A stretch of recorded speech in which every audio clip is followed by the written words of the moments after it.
Bueno, buenos días. Mi grupo está conformado por María José Fon, Laura Daniela Chaus y María Alejandra Yepes y les vamos a hablar sobre Yugoslavia. Ubicación. Yugoslavia limitaba al norte con Hungría, al este con Rumania y Bulgaria, al sur con Macedonia y Albania y al oeste con Croacia, Bosnia y el mar Adriático. Antigua Yugoslavia estaba conformada por los siguientes países: por Eslovenia, por Croacia, por Bosnia, Montenegro, Macedonia del Norte y Serbia. Yugoslavia fue un nombre genérico que se le dio a un estado multicultural de la península de los Balcanes, que con distintas denominaciones existió entre 1918 y 2003.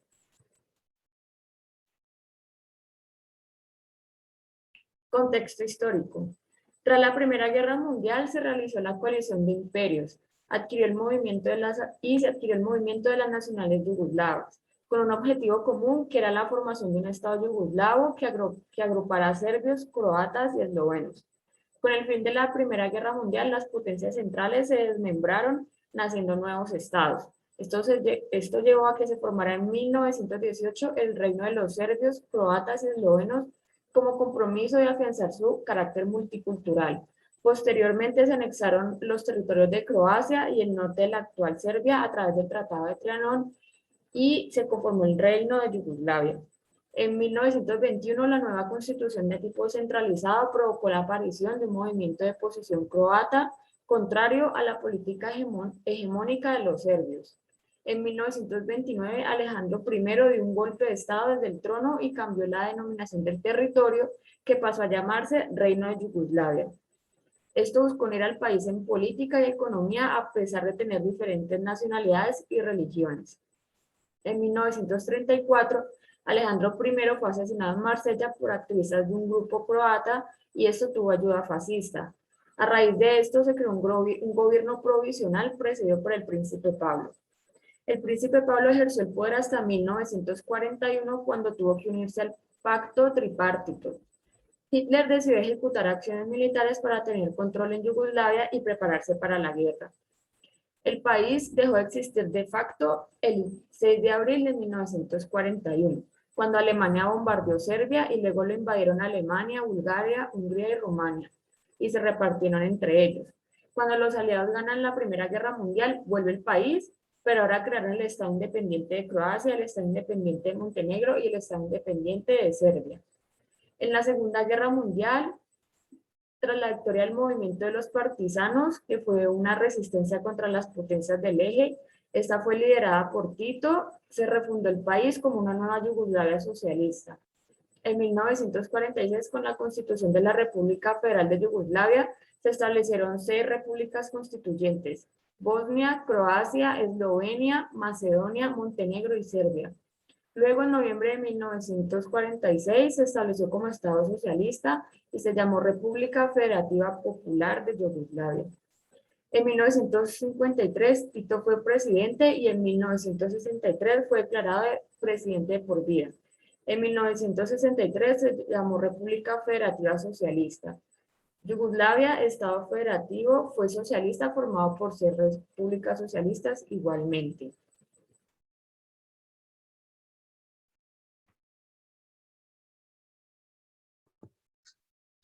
Respecto a la disolución, varios eventos internos y externos propiciaron la decadencia de la antigua Yugoslavia. Tras el fin de la Segunda Guerra Mundial, Yugoslavia necesitó cuantiosos préstamos de organizaciones internacionales, con lo que acumuló una deuda cada vez más difícil de sostener, especialmente al deteriorarse índices económicos como el desempleo o la inflación durante la década de los 70. El equilibrio de Yugoslavia se basaba sobre todo en Serbia y Croacia, las naciones más grandes. En 1990 se celebró el Congreso de la Liga Comunista de Yugoslavia.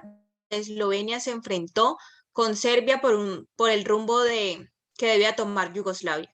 Los eslovenos argumentaban que era necesario avanzar hacia la democracia liberal, la democracia de mercado y un modelo más descentralizado, mientras que los serbios argumentaban que era preferible una mayor centralización. Dicho congreso tuvo un rotundo fracaso.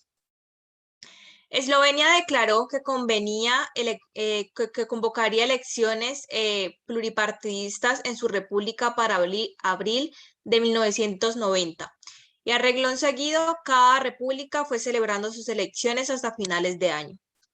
Eslovenia y Croacia insistían cada vez más en la independencia y de hecho celebraron sendos referendos de independencia en 1990 y 1991, respectivamente, que se saldaron con resultado positivo.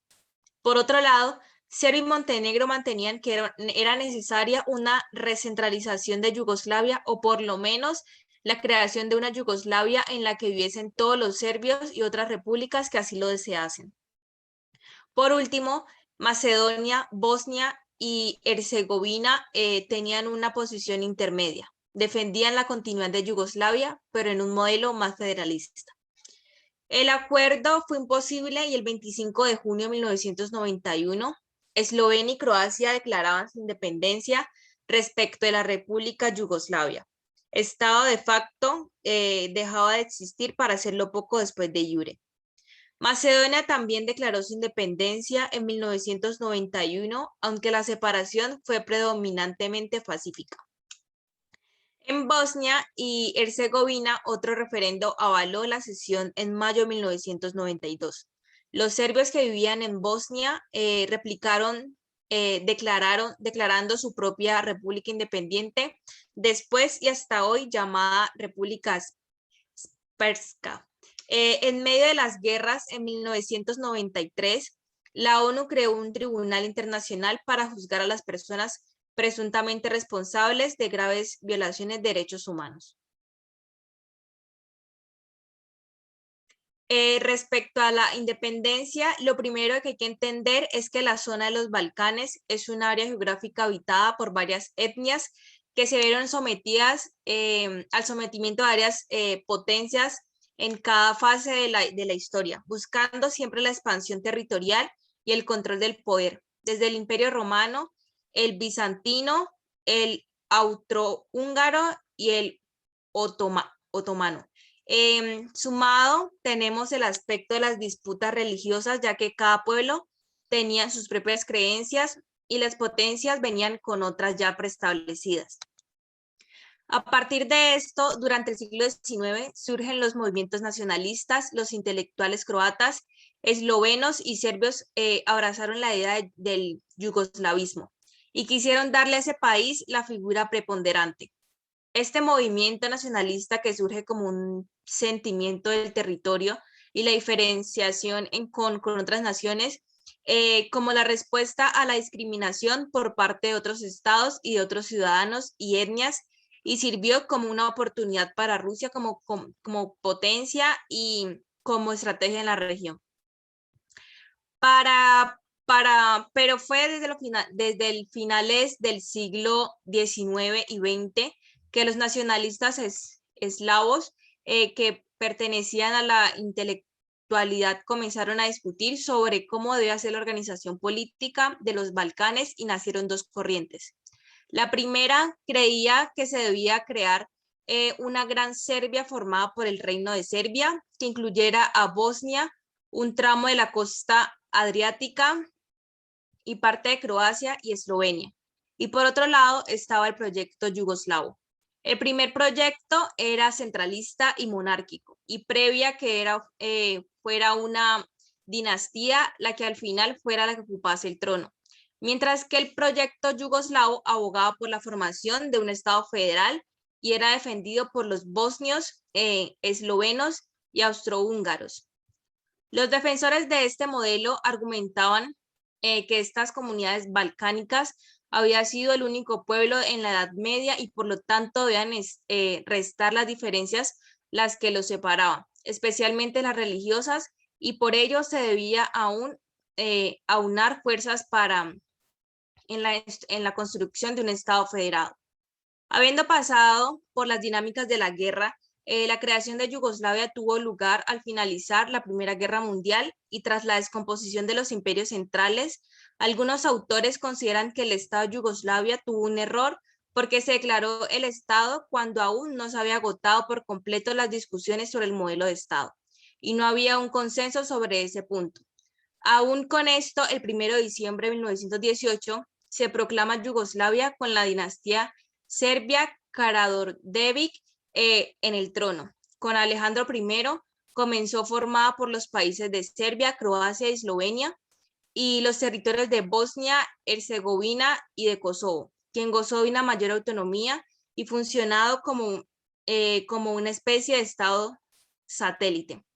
Ya el 1 de 1918 nació el reino de los serbios, croatas y eslovenos, con el gobierno de Alejandro I de Yugoslavia, el cual intentó incluir y coercionar política y económicamente a los países, aspecto que fue muy complejo debido a la diversidad de nacionalidades y religiones. Además de que desde el punto de vista económico era muy heterogéneo, por ejemplo, las condiciones de analfabetismo en algunas zonas era muy bajo, mientras que en otras era muy alto.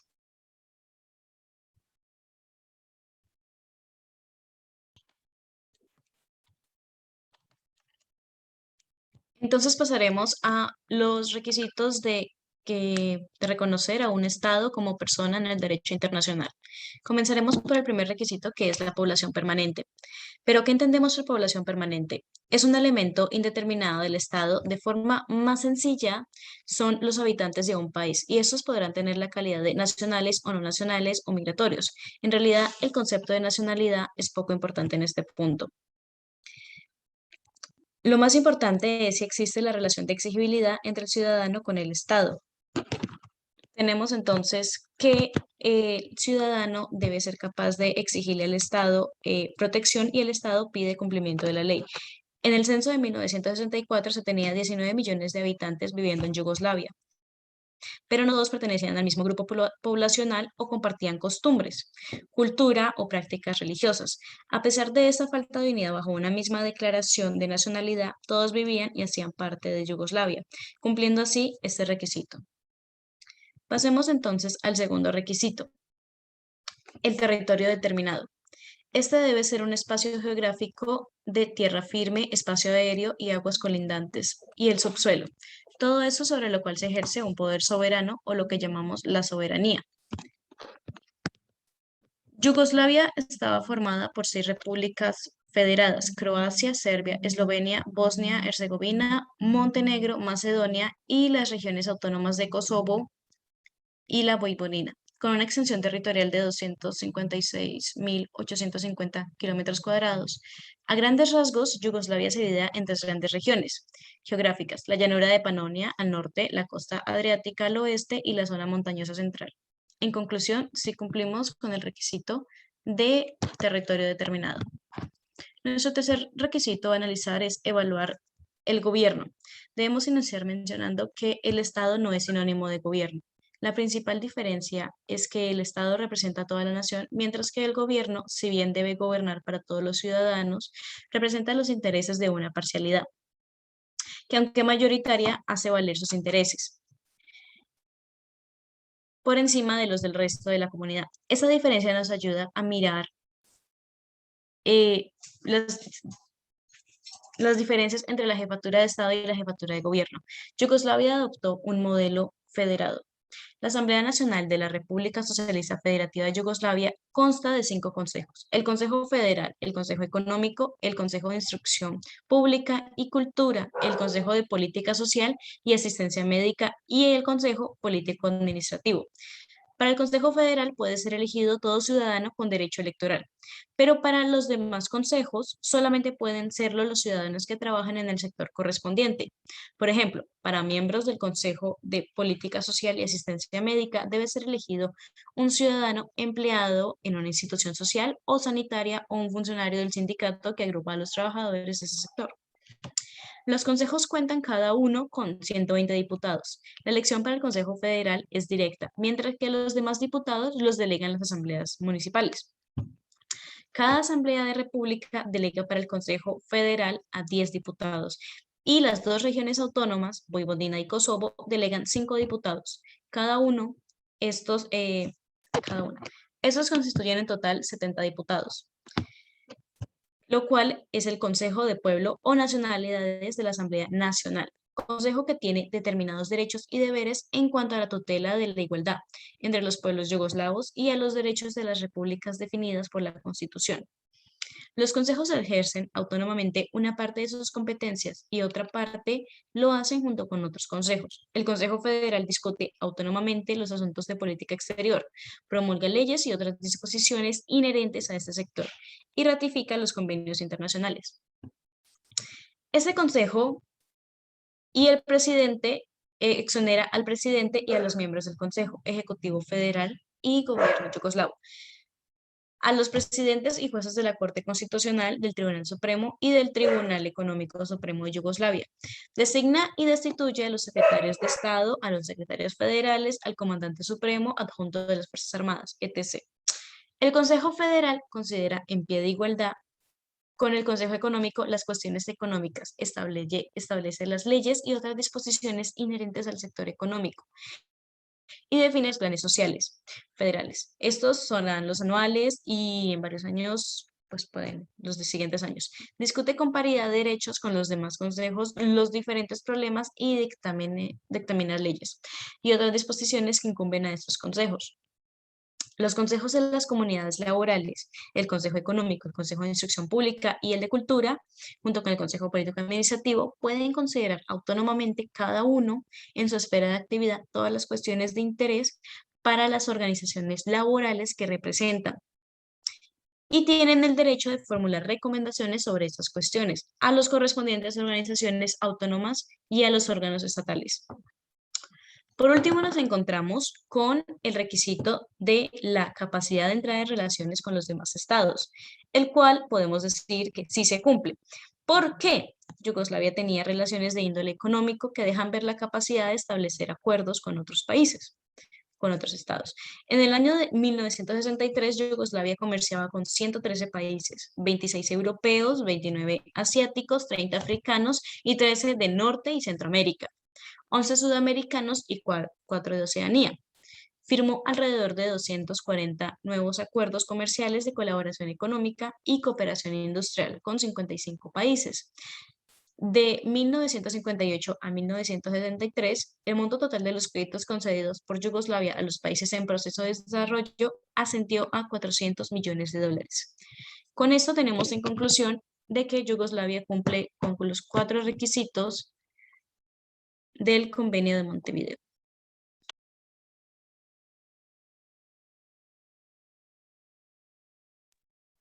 Bueno, respecto al reconocimiento internacional, tenemos de que un Estado a nivel internacional juega un papel trascendental. Otros sujetos de derecho internacional, el nuevo Estado no va a poder tener por sí mismo, puesto que necesita apoyo de carácter político y jurídico de los otros estados. El reconocimiento internacional está ligado a relaciones económicas, políticas, diplomáticas, que son parte de la comunidad internacional. Tenemos de que el reconocimiento declarativo a partir de una comprobación de lo que ya existe.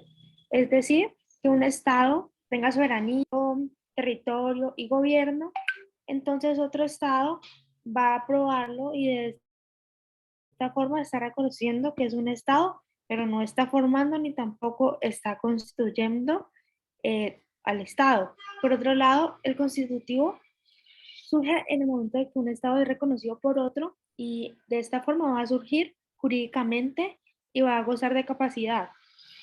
A partir de ese momento, el Estado va a tener capacidad jurídica internacional y va a pasar a ser un sujeto de derechos y de obligaciones. Para el caso del Reino de Yugoslavia, se puede decir de que es declarativo porque es una continuidad al reino de los serbios, los croatas y los eslovenos. La República Federativa Socialista de Yugoslavia es declarativo porque da continuidad al reino de Yugoslavia. Por otra parte, la República Federal de Yugoslavia es constitutivo puesto que consta de distinta composición geográfica.